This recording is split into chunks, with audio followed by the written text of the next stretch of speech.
Oh, this is it in Total Parts Plus. Today we have a 2020 Hyundai Tucson, stock number 6316. This ran from the 6th 2018 to the 1st 2021. It has a D4H, a 2-litre turbo diesel engine backed by an 8-speed automatic transmission. This is a D4H, a 2-litre 4-cylinder turbo diesel engine. Left front 19-inch backed alloy maggot tyre. Left front door mirror. Left front door no dents. Left rear door no dents. Left rear 19-inch backed alloy maggot tyre.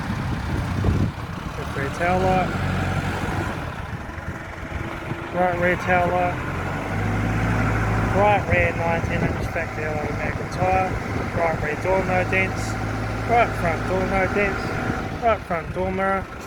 Right front guard no dents. Right front 19-inch backed alloy maggot tyre. Right front headlight. Right front door card, right front master switch, centre console lid, automatic gear shifter, heater AC controls, factory touchscreen stereo, interior mirror, front courtesy light with sunglass holder, the front sun visor, right front sun visor, factory 3-spoke leather steering wheel, instrument cluster,